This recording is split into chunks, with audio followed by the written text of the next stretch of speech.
নমস্কাৰ খেতিয়ক বন্ধুসকল মই জিন্তু মোৰ আকৌ এটা নতুন ভিডিঅ'লৈ আপোনালোক সকলোকে স্বাগতম জনাইছোঁ। খেতিয়ক বন্ধুসকল আমি যে খেতি কৰোঁ খেতিত আমি তিনিটা সাৰ বেছিকৈ দিওঁ ইউৰিয়া সুপাৰ পটাছ কিন্তু খেতিত যে কিছুমান অন্য পুষ্টি দিব লাগে যেনে বৰণ ফাৰ্টিলাইজাৰ 14.5%।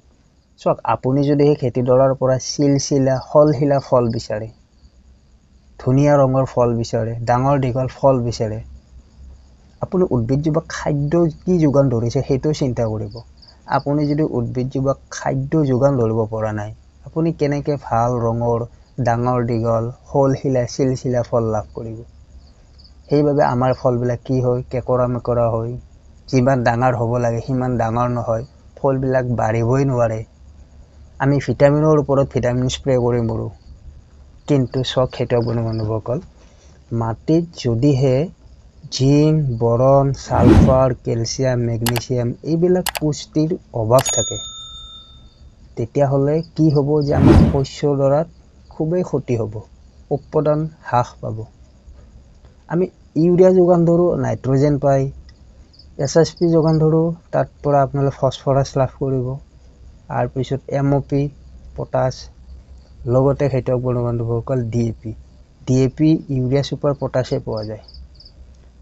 কিন্তু খেতিয়ক বন্ধুসকল আপোনালোকে যে সৰিয়হ খেতি কৰিব সৰিয়হ খেতিত যদি আপোনালোকে বিঘাই প্ৰতি 1.5 কিলো বৰণ ফাৰ্টিলাইজাৰ ব্যৱহাৰ কৰে প্ৰয়োগ কৰে তেতিয়াহ'লে আপোনালোকে যোৱাবাৰতকৈ এবাৰ বহুগুণে উৎপাদন লাভ কৰিব। আৰু এইটো মই কোৱা কথা নহয় আপোনালোকে যদি মোৰ কথা বিশ্বাস নকৰে তেতিয়াহ'লে আপোনালোকে কৃষি বিজ্ঞানীৰ সৈতে আলোচনা কৰিব যে বেহাৰ খেতিত সৰিয়হ খেতিত বৰণ ফাৰ্টিলাইজাৰ দিলে আমাৰ লাভালাভ কি আলু খেতি কৰিব আলু খেতিত বৰণ ফাৰ্টিলাইজাৰ কিয় লাগে কৃষি বিজ্ঞানী এজনক সুধিলে আপোনালোকক ধুনীয়াকৈ বুজাই দিব।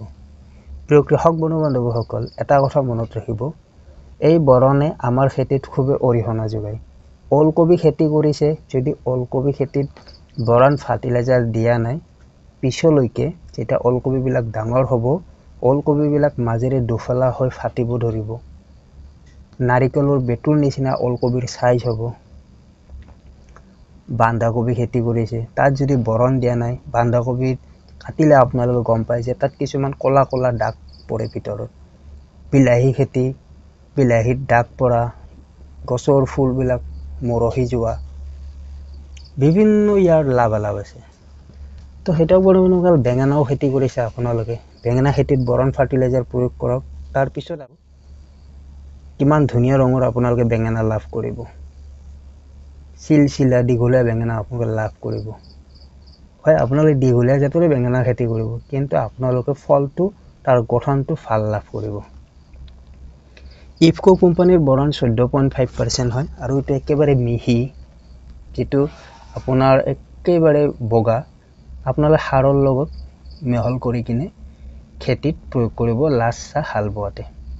এটা বহুতো খেতিয়কৰ প্ৰশ্ন আহিব এইটোৰ দাম কিমান 140 টকা 140 টকাত আমি 14 কিলো ইউৰিয়া লাভ কৰিম।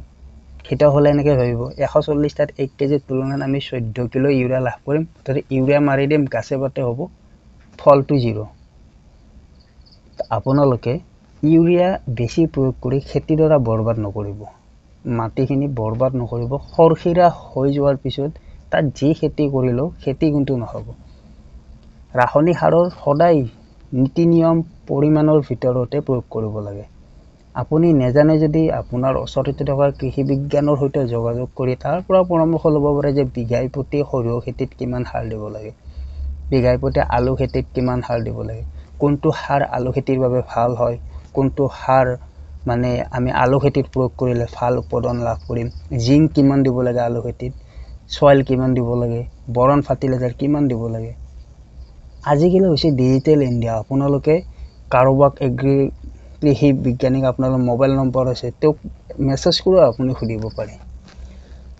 তো কৃষক বন্ধুসকল বৰণ ফাৰ্টিলাইজাৰ আপোনালোকে চাৰ্টিফাইড কোম্পানীৰ ক্ৰয় কৰিব আৰু খেতিত প্ৰয়োগ কৰকছো আপোনালোকে তাৰ পিছত ৰিজাল্টটো আপোনালোকে চাব পাৰিব মই কোৱা কথাখিনি সঁচা নে মিছা আপোনালোকে জানিব পাৰিব।